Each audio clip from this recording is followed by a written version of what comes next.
అమెరికాను మంచు దుప్పటి కప్పేసింది. గత కొద్ది రోజులుగా తీవ్రంగా మంచు పడుతుండటంతో జనజీవనం అస్తవ్యస్తమైంది. కొన్ని సెంటీమీటర్ల మేర మంచు పేరుకుపోవడంతో రవాణా వ్యవస్థ స్తంభించిపోయింది. వాహనాలు, రైళ్లు, విమానాలు ఎక్కడికెక్కడ నిలిచిపోయాయి. మరికొద్ది రోజుల పాటు దీని తీవ్రత ఉంటుందని అధికారులు వెల్లడించారు. కొన్ని సూచనలు, సలహాలతో ప్రజలకు హెచ్చరికలు జారీ చేశారు.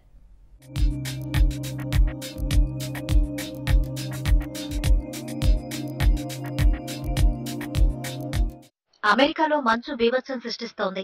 ఉత్తర ఈశాన్య ప్రాంతాల్లో స్నో ప్రభావం మరీ ఎక్కువగా ఉంది.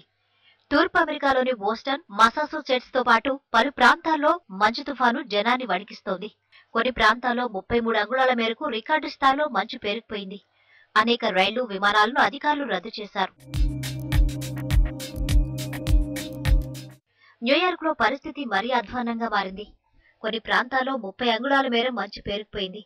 రోడ్లు, వాహనాలు, ఇళ్లు మంచులో కూరుకుపోయాయి. రహదారులపై మంచును తొలగించేందుకు అధికారులు చర్యలు చేపట్టినా ఫలితం లేకుండా పోతోంది. గుట్టలు గుట్టలుగా మంచు పేరుకుపోవడంతో జనం ఇళ్లకే పరిమితమయ్యారు. స్కూళ్లు, కాలేజీలు, ఆఫీసులకు సెలవులు ప్రకటించారు.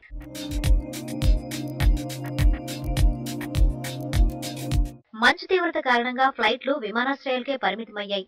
దాదాపు 4500 విమానాలు రద్దు చేశారు. వందలాది విమానాల షెడ్యూల్ మార్పు చేసినట్టు అధికారులు తెలిపారు. దీంతో ప్రయాణికులు విమానాశ్రయాల్లోనే అష్టకష్టాలు పడుతున్నారు.